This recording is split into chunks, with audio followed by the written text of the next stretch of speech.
स्वागत है आप सभी का इस वीडियो में। तो इस वीडियो में आज हम लोग देखने वाले हैं जो 15 सितंबर को जो हॉस्टल वार्डन का जो एग्जाम हुआ है उसके मैथ्स के जो क्वेश्चन हैं वो जो है हम लोग क्या करने वाले हैं, डिटेल में जो है उसको हम लोग सॉल्व जो है करने वाले हैं। ठीक है, तो इसका एक्सपेक्टेड आंसर जो है मैंने एक ऑलरेडी वीडियो बना दिया है, आप वहां पर देख सकते हैं।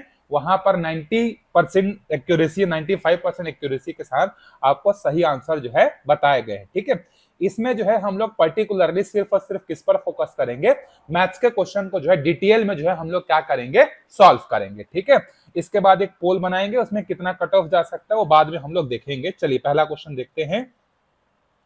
तीन संख्याओं में पहली संख्या दूसरी संख्या के 2 गुनी और तीसरी संख्या के 3 गुनी है। यदि इनका औसत 88 है तब प्रथम और तृतीय संख्या का अंतर क्या है। तो मान लेते हैं कि पहला नंबर है हमारा x, दूसरा नंबर है हमारा y, तीसरा नंबर है हमारा z। तो देखिए क्वेश्चन बोल रहा है कि जो पहली संख्या है वो दूसरी संख्या का 2 गुना है। तो दूसरी संख्या कौन सी है, y। तो यहां से y का मान कितना आ जाएगा, x/2। वहीं पर जो पहली संख्या है वो तीसरी संख्या का 3 गुना है। तो तीसरी संख्या हम लोग किसको ले लेते हैं, z को ले लेते हैं तीसरी संख्या। तो यह हो जाएगा आपका 3z। तो यहां से z की वैल्यू कितनी आ जाएगी, x/3। अब इन तीनों का औसत मतलब क्या होगा, x + y + z/3 = 88।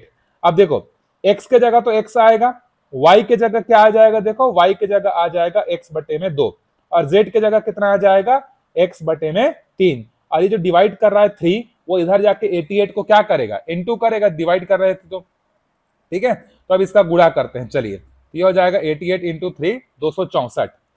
अब देखिए यहां पर आपको क्या करना पड़ेगा, इसका एलसीएम लेना पड़ेगा। ठीक है, तो यहां से x कॉमन लेते हैं, अंदर में बचेगा 1 + 1/2 + 1/3 = 264। फिर इसके बाद क्या करेंगे हम लोग, देखो यहां पर एलसीएम लेंगे तो एलसीएम कितना आ जाएगा, हमारा एलसीएम जो है 6 आ जाएगा। फिर 6 + 3 + 2 × में x = 264। तो 6 3 9 और 2 11, 11/6। तो x × 11/6 = 264। तो 264 को 11 से अगर डिवाइड करते हैं तो आएगा 24। तो यहां से हमारा क्या हो जाएगा, देखो x/6 = 24। तो x की वैल्यू कितनी हो जाएगी, यहां से 24 × 6 मतलब 144। तो पहली संख्या कितनी है हमारी, 144 है। तो हमसे क्या पूछा है, पहली और तीसरी संख्या का अंतर। तो तीसरी संख्या कितनी हो जाएगी, x/3 मतलब 144 / 3 मतलब 48। तो पहली संख्या 144 है और तीसरी संख्या 48 है। इन दोनों को आपस में घटा देंगे तो कितना आएगा, 96। तो ए जो है इसका सही आंसर हो जाएगा। चलिए बढ़ते हैं अगले क्वेश्चन की तरफ। इसको मैं हटा देता हूं, सेकेंड क्वेश्चन के लिए स्पेस बना लेते हैं, फिर यहां पर जो है उसको हम लोग सॉल्व करेंगे। देखिए सेकेंड क्वेश्चन हमारा क्या है, यदि किसी कोण और उसके पूरक कोण के आधे का योग कितना है, 75 है। तो मान लेते हैं कि वो जो कोण है वो कोण कितना है, x है। ठीक है, तो वो बोल रहा है कि यदि किसी कोण और उसके पूरक कोण, तो अगर कोण हमारा जो है, अगर मान लेते हैं कि जो कोण है वो x है, तो पूरक कोण कितना हो जाएगा, हमारा पूरक कोण हो जाएगा 90 - x। तो प्रश्न क्या बोल रहा है कि एक कोण और उसके पूरक कोण का आधा, ठीक है, ये इसका जो समेशन है वो कितना है, 75 है, ये बोल रहा है। ठीक है, अब इसको सॉल्व करेंगे, एलसीएम लेंगे तो ये हो जाएगा, कितना हो जाएगा, ये हो जाएगा 2x। ठीक है, 2x + 90 - x बराबर ये हो जाएगा 150। तो 2x में से एक x जाएगा तो कितना बचेगा, x। ये 90 यहां जाके माइनस हो जाएगा। तो 160 में से 150 में से 90 को माइनस करेंगे तो कितना बचेगा, 60 बचेगा। तो उस कोण का माप कितना हो जाएगा, 60 हो जाएगा। चलिए आगे बढ़ते हैं। देखिए ये जो क्वेश्चन है ना 43, ये आपका क्या होगा, विलोपित होगा। विलोपित होने का कारण क्या है, देखिए कथन बोल रहा है कि किसी भी आयाम के लिए घन और घनाभ का आयतन समान होता है। मतलब ये बोल रहा है कि कोई भी आपके पास लंबाई चौड़ाई ऊंचाई वाला कोई भी माप है, उसके लिए घन और घनाभ का जो आयतन आएगा एक जैसा होगा। ये गलत है। जैसे अगर आपका एक, जैसे मान लेते हैं कि लेंथ जो है 6 है, ब्रेड्थ जो है 5 है और हाइट जो है 3 है, तो इसके लिए घनाभ जो है, घनाभ का आयतन अलग आएगा और घन का आयतन जो है क्या होगा, वो अलग आएगा। ठीक है, घन में हमें एक भुजा चाहिए जबकि घनाभ में हमें तीनों भुजा का माप चाहिए। तो एक कुछ केसेस ऐसे बन सकते हैं जहां पर घन और घनाभ का आयतन बराबर हो सकता है, लेकिन सभी के लिए बोला है तो सभी मापों के लिए घन और घनाभ बराबर होंगे ऐसा कतई नहीं हो सकता। तो ये आपका सरासर गलत है। एक होता है गलत, एक होता है सरासर गलत, तो ये आपका गलत स्टेटमेंट है। दूसरा है घन का क्षेत्रफल, अरे भाई क्यूब है, क्षेत्रफल में स्क्वायर आता है, किसी का भी आपका बेलन का किसी का भी चीज हो उसमें स्क्वायर आता है, क्यूब कभी भी नहीं आता। तो ये स्टेटमेंट आपका वैसे ही गलत है। तो यहाँ पर कथन और कारण दोनों गलत है, लेकिन यहाँ पर जो है ऑप्शन में नहीं दिख रहा है, इसीलिए ये क्वेश्चन जो है आपका क्या हो जाएगा, एलिमिनेट जो है होगा। मैं इसके लिए बोल रहा हूं। चलिए आगे बढ़ते हैं। देखिए अगले क्वेश्चन पे, एक व्यक्ति ने 1500 रुपए साधारण ब्याज पर निश्चित दर पर निवेश किए एवं 2000 रुपए को 2% अधिक दर पर निवेश किए। 3 वर्षों में कुल ब्याज कितना मिला, 750 मिला। तो 1500 रुपए के दर पर निवेश किए गए थे उसको आपको बताना है। मतलब एक आदमी जो है 1500 रुपए को साधारण ब्याज में क्या करता है, इन्वेस्ट करता है। कितना प्रतिशत की दर से वो हमें नहीं पता, तो हम लोग मान लेते हैं कि उस व्यक्ति ने 1500 रुपए को जो है कितना प्रतिशत की दर से इन्वेस्ट किया होगा, 8% की दर से। और जो 2000 है, एक तो 1500 रुपए उसने क्या किया, निश्चित दर पर निवेश किया और 2000 रुपए निवेश किया। तो 2000 रुपए जो निवेश किया है ना, वो 1500 रुपए के दर से कितना है, 2% ज्यादा है। तो 8% की दर से 1500 रुपए इन्वेस्ट हुआ, R + 2% के रेट से जो है आपका 2000 जो है इन्वेस्ट हुआ। अब simple interest from 1500 and simple interest from 2000 both is equals to 750। तो सिंपल इंटरेस्ट का फॉर्मूला क्या होता है, P इंटू R, समय कितना दिया है 3 साल, अपॉन में 100।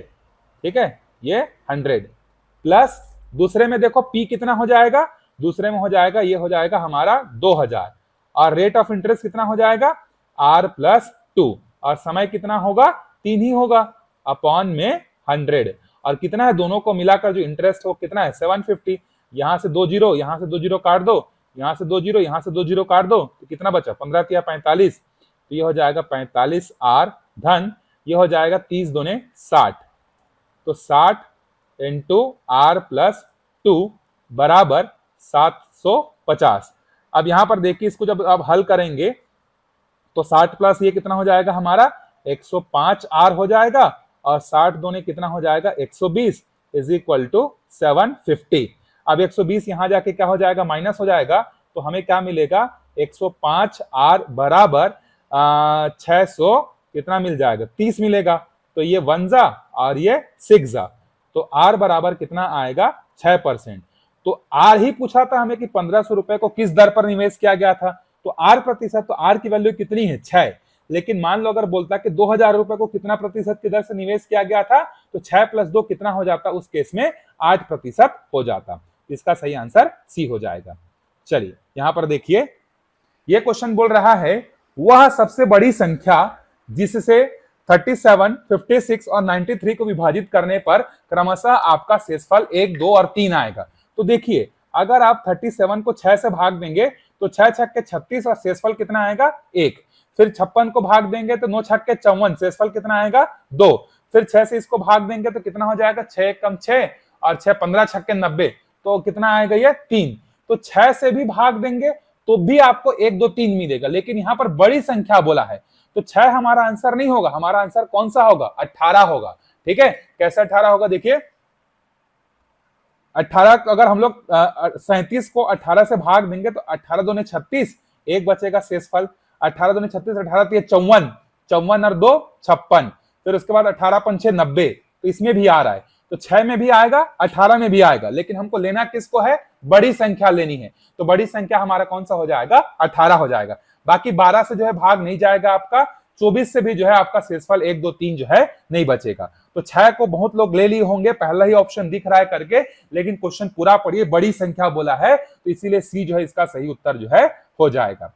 चलिए आगे बढ़ते हैं 46 वाले क्वेश्चन पर। देखिए पहला कथन है बहुत अधिक जनसंख्या वाले छोटे देश अविकसित होते हैं।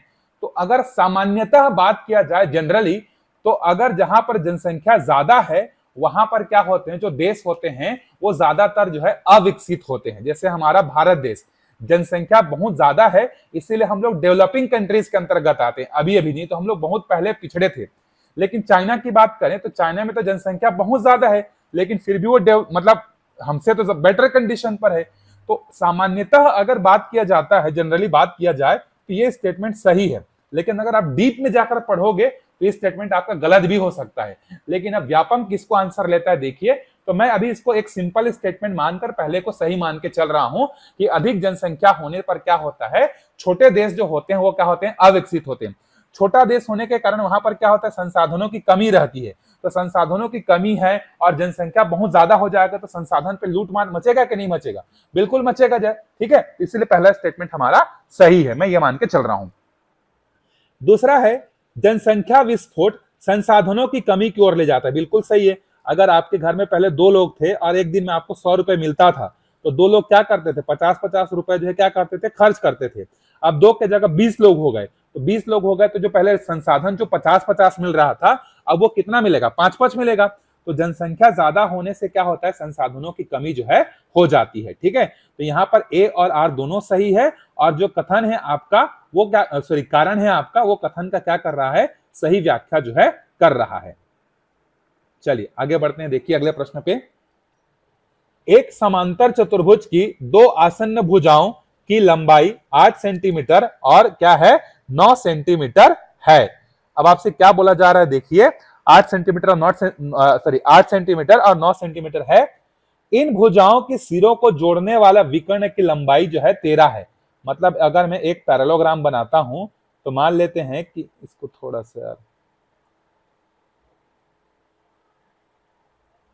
ये मान लेते हैं हमारे पास जो है एक पैरेललोग्राम है। ठीक, इसका नाम रख लेते हैं ए, इसका नाम रख लेते हैं बी, सी और डी। तो 2 आसन्न भुजाएं, तो मान लेते हैं ये वाला 8 है, ये वाला 9 है, और इन दोनों को जोड़ने वाला जो विकर्ण है ये कितना है आपका, 13 है। तो आपसे क्या पूछ रहा है देखिए, ये आपसे पूछ रहा है बताओ भाई किसका क्षेत्रफल कितना होगा। तो क्षेत्रफल कितना होगा कैसे निकालेंगे, चलिए निकालते हैं भाई।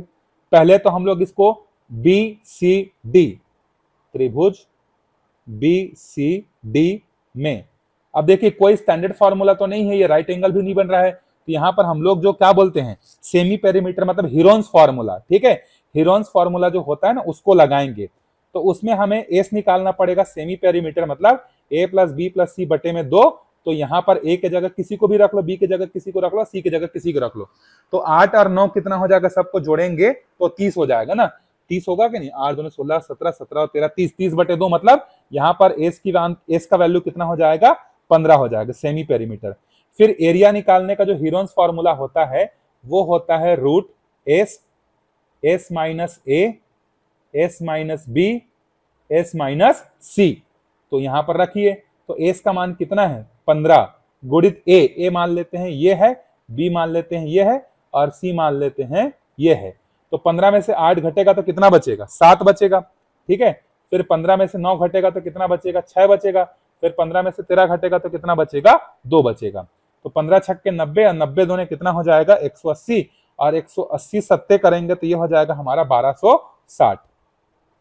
ठीक है, अब 1260 को अगर हम लोग बाहर निकालेंगे तो 1260 हमारा हो जाएगा 6 छक्के 36, तो 36 गुणित 35, 36 गुणित 35, तो 36 क्या बन के बाहर निकलेगा 6, तो 6 ऋण 35। लेकिन ये तो आधा त्रिभुज है कि नहीं, लेकिन हमें तो पूरा चतुर्भुज का निकालना है, तो जितना ये वाला नीचे वाला होगा उतना तो ऊपर वाला भी होगा ना। तो टोटल एरिया निकालने के लिए हम लोग इसको क्या करेंगे, 2 से गुणा कर देंगे, तो 6 दूने कितना हो जाएगा 12 ऋण 35 जो है हो जाएगा। ठीक है, क्योंकि ये आधा त्रिभुज है, पूरा को निकालने के लिए 2 त्रिभुज को जोड़ना पड़ जाएगा। चलिए आगे बढ़ते हैं अगले प्रश्न पे। एक रेलगाड़ी जिसकी लंबाई 80 मीटर है एक बिजली के खंभे को 6 सेकंड में पार करती है, तो स्पीड इज इक्वल टू क्या हो जाएगा हमारा, डिस्टेंस अपॉन में टाइम। तो डिस्टेंस हमारा कितना है, पोल है इसीलिए पोल को बिंदु मानकर चलेंगे, तो ट्रेन की जितनी लंबाई है उतना ही पार करेगा, अपॉन में 6, तो कितना आ जाएगा, ट्रेन की गति 30 मीटर प्रति सेकेंड।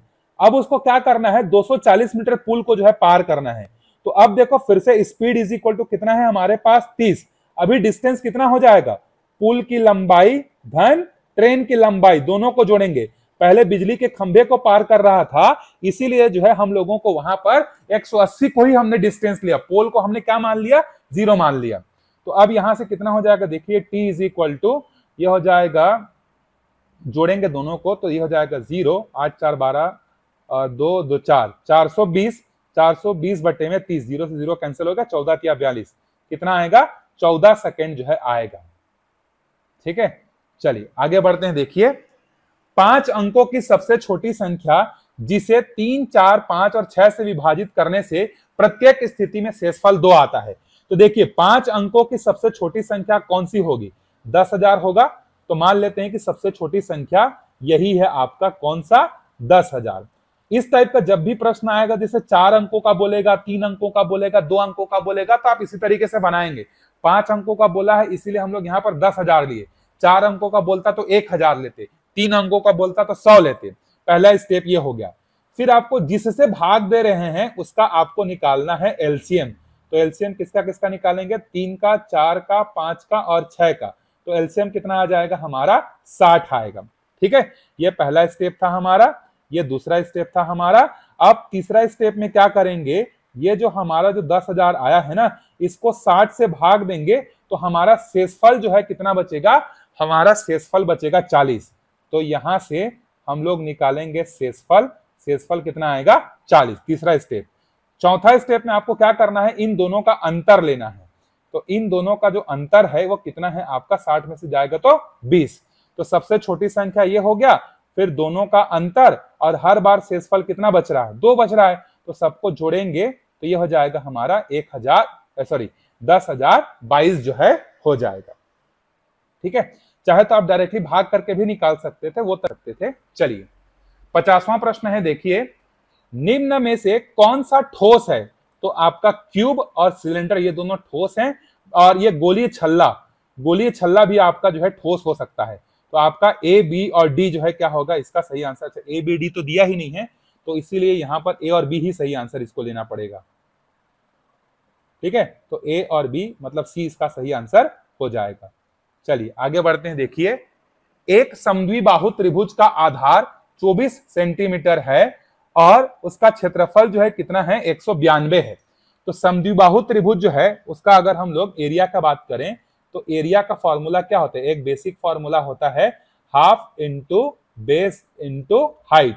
तो एरिया कितना दिया है, 192, फिर हाफ, बेस कितना दिया है हमें, 24, इंटू में हाइट। तो यहां से हमारा हाइट निकल कर आएगा, देखो 2 1 कम 2 और ये हो जाएगा 12, 12 को इससे भाग देंगे तो कितना आएगा, 16।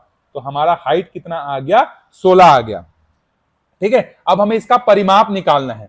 तो समद्विबाहु त्रिभुज है ना, तो समद्विबाहु त्रिभुज में मतलब 2 भुजा बराबर होगा। जैसे मान लेते हैं कि ये ए है, ये बी है और ये सी है, तो ये दोनों आपस में बराबर हो जाएंगे। तो मान लेते हैं कि ये ए है तो इसको भी ए करना पड़ेगा, और ये बी है तो इसका परिमाप कितना होगा, ए धन ए मतलब 2a धन b होगा। तो 2a मतलब हमें क्या करना है, नीचे वाला तो आपका आधार है, तो नीचे वाला तो हमें मालूम है, नीचे वाला कितना है हमारा, नीचे वाला 24 है। बस आपको ये a का मान निकालना है। तो a का मान कैसे निकालेंगे, यहां से आप इसको डिवाइड करिए। ठीक है, ये ऊंचाई कितनी है हमारी, 16 है, और ये वाला जो है कितना हो जाएगा, ये टोटल हमारा 24 है।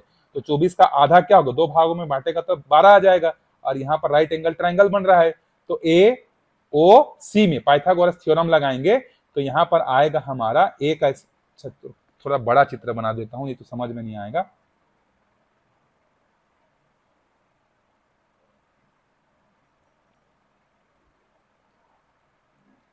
चलो यहाँ पर चित्र बनाते हैं। एक हमारे पास जो है समद्विबाहु है, समद्विबाहु मतलब जिसमें 2 भुजाएं क्या होंगी, बराबर होंगी। यहां से हमने एक लंब डाल दिया जो कि इसका ऊंचाई कहलाएगा। तो ए बी और सी, मान लेते हैं कि ये भुजा और ये भुजा बराबर है, और इसका माप है ए, इसका माप भी होगा ए, इसका माप है बी जो कि 24 है। तो और इसका नाम रख लेते हैं हम लोग डी। तो 12 इधर होगा, 12 इधर होगा। ऊंचाई देखो हमने निकाला है यहाँ पर कितना है, 16। तो ये वाला देखो 90 अंश का बन रहा है, तो समकोण त्रिभुज हुआ कि नहीं। तो समकोण त्रिभुज में पाइथागोरस प्रमेय लगाएंगे तो कर्ण का वर्ग बराबर आधार का वर्ग धन ऊंचाई का वर्ग हो जाएगा। तो 12 का स्क्वायर कितना होता है, 144 होता है।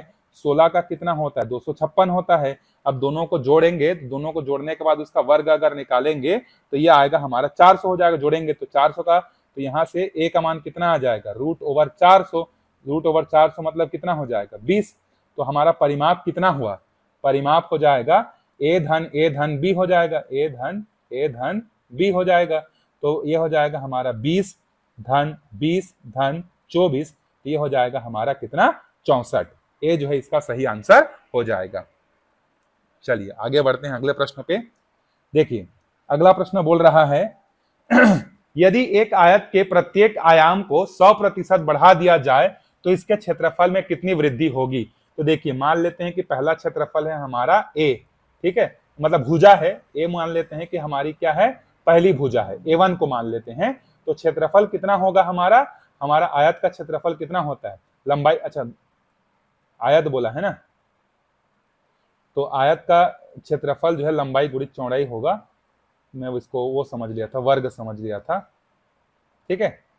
तो मान लेते हैं कि जो लंबाई है, ठीक है, लंबाई मान लेते हैं x है और जो ऊंचाई है या चौड़ाई है वो हमारा y है। तो आयत का क्षेत्रफल कितना हो जाएगा, x गुणित y हो जाएगा पहले कंडीशन में। अब क्वेश्चन बोल रहा है कि हमने उसको 100% बढ़ा दिया, मतलब दुगुना कर दिया। बढ़ा दिया मतलब जैसे 10 था तो 10 का 100% बढ़ा दिया मतलब 20 कर दिया उसको।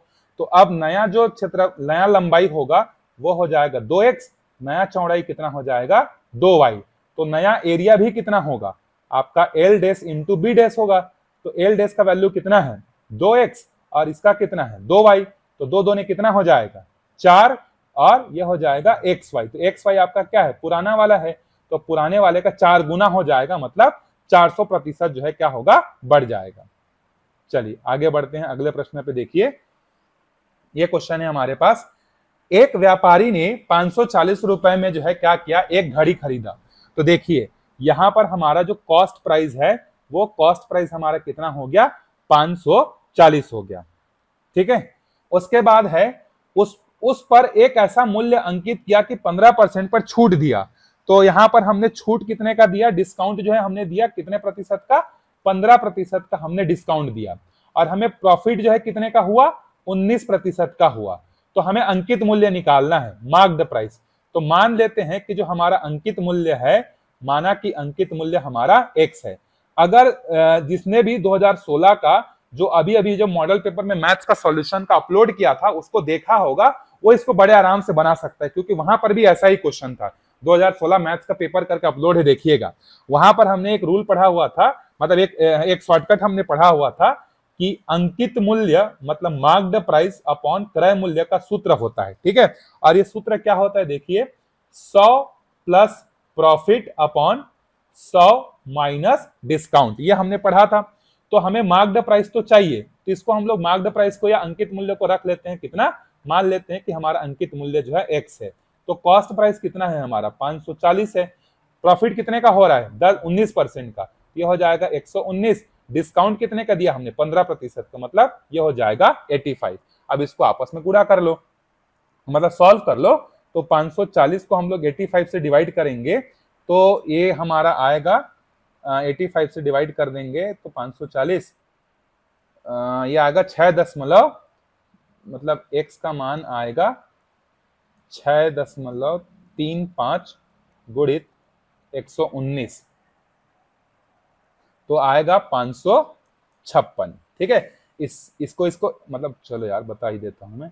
यहां पर देखो x बराबर कितना हो जाएगा 119 गुणित 540 बटे में 85, इसको भाग करोगे तो यही आपका आएगा 576, ठीक है। थोड़ा सा कर लीजिएगा।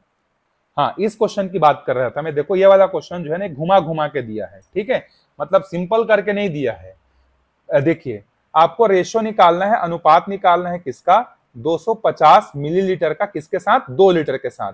तो 1 लीटर में 1000 मिलीलीटर, तो 2 लीटर में कितना हो जाएगा 2000। ये 0 से ये 0 कैंसिल, 25 से कम 25, 25 8, तो इसका अनुपात कितना आएगा 1:8 आएगा। तो देखिए ऑप्शन में कहीं पर 1:8 तो दिख ही नहीं रहा है। अब इसको ध्यान से देखो, क्वेश्चन को घुमाया है 8:32, 4 अनुपात 32, 4 एकम 4 और 8 चौक 32।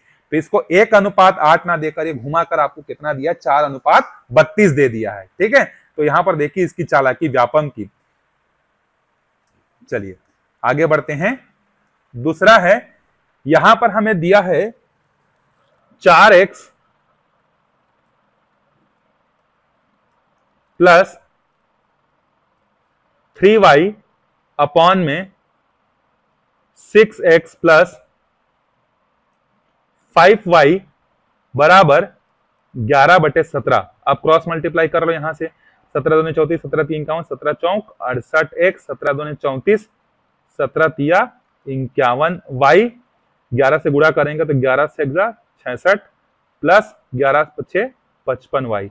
x को एक साइड करेंगे तो यहाँ 68 में से 66 जाएगा तो 2x बचेगा, और 55 में से ये जाएगा तो कितना बचेगा, 4y बचेगा। तो हमें किसका अनुपात निकालना है, x अनुपात y। तो x अनुपात y बराबर 4/2। तो 2 दूने 4, 2 एकम 2, 2:1। तो ये मैच होगा आपका इससे। अब देखिए ये वाला जो है किससे मैच होगा, 2/3, 2 दूने 4, 3 दूने 6, 2 तिया 6, 3 तिया 9। तो सबका अनुपात कितना आएगा, 2:3 आएगा। ठीक है, तो ये मैच होगा देखिए 6 दूने 12 और 6 तिया 18 से, और बचा ये वाला किससे मैच होगा, डी से। ठीक है, तो आप मिला लीजिए किससे मैच हो रहा है, 4 और 3। तो पहला मैच हुआ हमारा 3 से, दूसरा मैच हुआ हमारा 4 से, सी मैच हुआ हमारा किससे, 2 से, और डी मैच हुआ हमारा 1 से, मतलब सी। चलिए आगे बढ़ते हैं। देखिए ये जो क्वेश्चन दिया है ना, ये समीकरण वाला बहुत खतरनाक क्वेश्चन दिया हुआ था।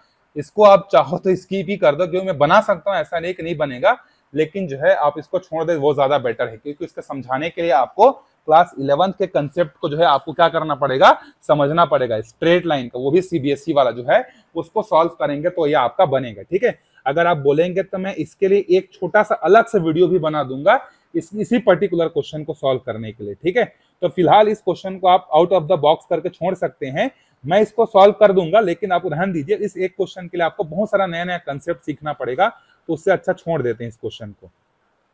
चलिए आगे बढ़ते हैं। देखिए अगले क्वेश्चन पे, अगला क्वेश्चन है हमारे पास, 25% को दशमलव में बदलने के लिए हम 25 को 100 से भाग कर देंगे, बिल्कुल सही है। प्रतिशत को दशमलव में बदलने के लिए हम दशमलव बिंदु को एक स्थान लेके जाएंगे, गलत, एक स्थान नहीं भाई, 2 स्थान में लेके जाओगे तभी ना होगा। तो आपका पहला सही है और दूसरा क्या है आपका गलत है, तो सी इसका सही आंसर जो है हो जाएगा। चलिए, चाल बराबर या स्पीड बराबर क्या होता है, डिस्टेंस अपॉन में टाइम होता है। एवरेज स्पीड क्या होता है, total distance upon total time, time is equal to distance upon में स्पीड, और total is equal to 1 upon में एवरेज स्पीड जो है हो जाएगा। ठीक है, मिला लीजिए इसको। चलिए आगे बढ़ते हैं। देखिए, चतुर्भुज की क्रमागत भुजाओं का एक उभयनिष्ठ बिंदु होता है। मतलब अगर इस तरीके से एक चतुर्भुज बनाते हैं तो ये एक भुजा हुआ, ये एक भुजा हुआ, दोनों का एक कॉमन बिंदु है कि नहीं, ये देखो। उसी तरीके से दूसरी भुजा और तीसरी भुजा का एक कॉमन बिंदु है, तीसरी और चौथी का एक कॉमन बिंदु है, चौथी और पहली का एक कॉमन बिंदु है, मतलब पहला स्टेटमेंट सही है। फिर ये बोल रहा है चतुर्भुज की विपरीत भुजाओं के 2 उभयनिष्ठ होते हैं। विपरीत भुजाओं के मतलब जैसे 2 का विपरीत 4 है, क्या इन दोनों में कॉमन पॉइंट कुछ है क्या, नहीं है। 1 का विपरीत 3 है, क्या इन दोनों में कोई कॉमन है क्या, नहीं है। तो पहला ही सही है और दूसरा आपका क्या है, गलत है, तो सी इसका सही आंसर हो जाएगा। चलिए आगे बढ़ते हैं। देखिए, एक चुनाव में एक प्रत्याशी को 65% मत प्राप्त हुए और वह 3645 मतों से जीता, तब कुल कितना मतदान हुआ।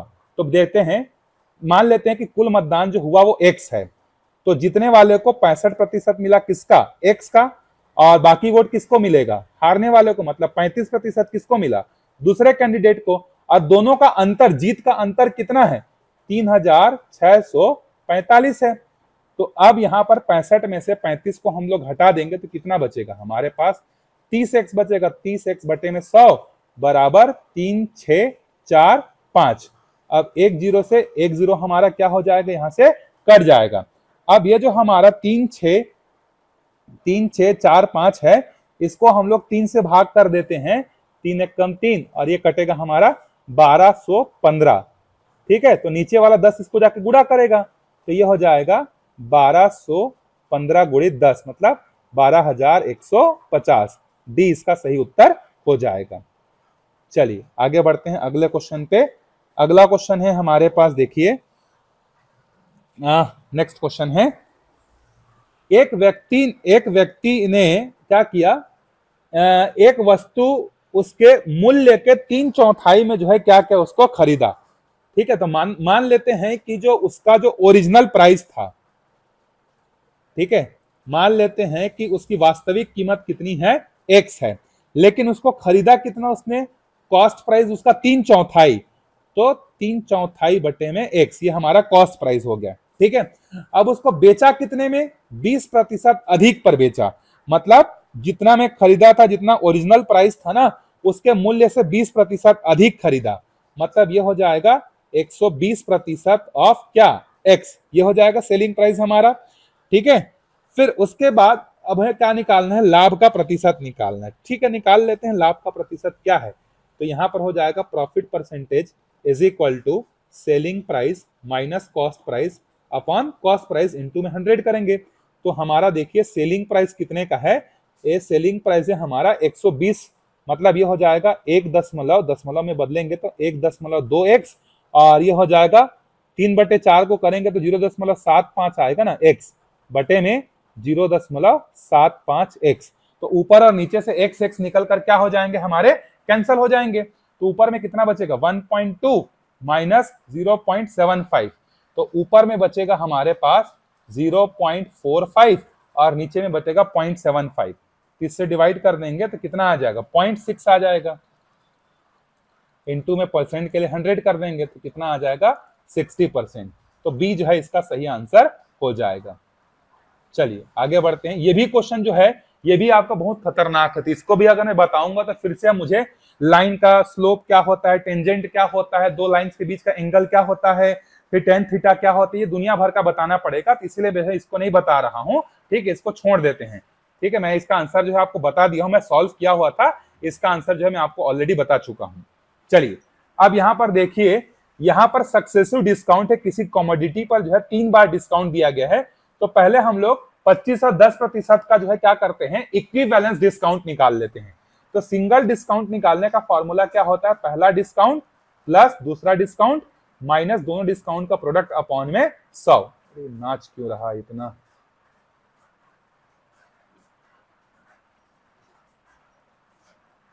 चलिए तो पहले हम लोग 25 और 10 के लिए निकालते हैं, ये हो जाएगा 25 धन 10 ऋण 25 गुणित 10 करेंगे मतलब 250 अपॉन में 100, तो ये हो जाएगा 25 और ये हो जाएगा 35, और यहां से 0 0 काट देंगे तो यहां पर बचेगा 2.5, तो 35 में से 2.5 हटा देंगे तो कितना बचेगा, 32.5%।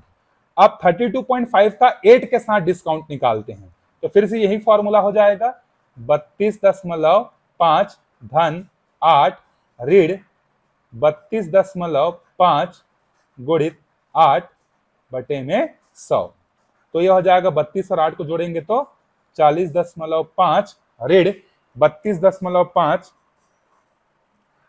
इंटू 8 260 बटे में 100,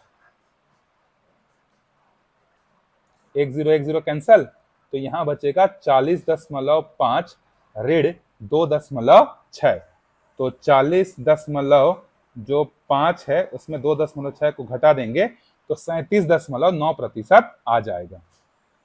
चलिए आगे बढ़ते हैं, देखिए एक कोण मान लेते हैं कि वो एक कोण कौन सा है, हमारा x है। एक कोण अपने पूरक कोण के, मतलब पूरक, अगर एक कोण x है तो उसका पूरक कोण कितना होगा, 90 माइनस x करेंगे। ठीक है, के दुगुने से 30 कम है, मतलब जो एक कोण है वो उसके पूरक कोण के दुगुने से 30 कम है, ये बनेगा समीकरण। ये हो जाएगा हमारा x बराबर 90 दूने 180, और ये हो जाएगा ऋण 2x, और ये हो जाएगा ऋण 30, तो ये 2x यहां जाके क्या हो जाएगा आपका 3x हो जाएगा, और 180 में से इसको घटाएंगे तो कितना बचेगा हमारे पास 150 बचेगा। ठीक है, से 30 कम है तो छोटा कोण होगा। ठीक, तो यहां से आएगा हमारा x का मान कितना आ जाएगा 50, तो पूरा कोण कितना आएगा हमारा, पूरा कोण आएगा 50, 90 में से 50 को घटा देंगे 40। अच्छा, इसका आंसर मैं गलत बता दिया था वीडियो में, करेक्ट कर लीजिएगा, शायद 110 बता दिया हूं मैं, तो इसका आंसर जो है 40 होगा। ठीक है, करेक्ट कर लीजिएगा एक बार। चलिए आगे बढ़ते हैं, देखिए जब एक तिर्यक रेखा दो रेखाओं को काटती है, मतलब एक रेखा ये हुआ, दूसरा ये हुआ, ये दोनों एक दूसरे को काट रहे हैं, तो यहाँ पर ये कोण और ये कोण आपस में बराबर होंगे, ये कोण और ये कोण आपस में बराबर होंगे, मतलब दोनों के आंतरिक कोण और दोनों के बाह्य कोण क्या होंगे, आपस में बराबर होंगे। तो ए और सी जो है इसका सही आंसर जो है हो जाएगा। चलिए आगे देखिए, बेलन में कितने फलक होते हैं? तो बेलन में देखिए 1, 2 और इनको जोड़ेंगे तो 3 फलक हो जाएगा। ठीक है। घन में कितने होते हैं? 6। शंकु में कितने होते हैं? 2। गोला में कितने होते हैं? 1। तो इसको मिला लीजिए किससे मैच हो रहा है ये। ठीक है, चलिए यहां पर हमारा मैथ्स का क्वेश्चन जो है क्या होता है, कंप्लीट होता है। तो थोड़ा सा जो है बाकी एग्जाम्स के कंपैरिजन में मैथ्स का जो क्वेश्चन था 2-3 क्वेश्चन के कारण टफ था, बाकी नॉर्मल ही क्वेश्चन था। आपका क्वेश्चन कैसा बना बताइएगा, कितने क्वेश्चन आपके सही हो रहे हैं, मैच करने के बाद जो है इसको देखिएगा। ठीक है, मिलते हैं नेक्स्ट वीडियो में, तब तक अच्छे से पढ़ते रहिए।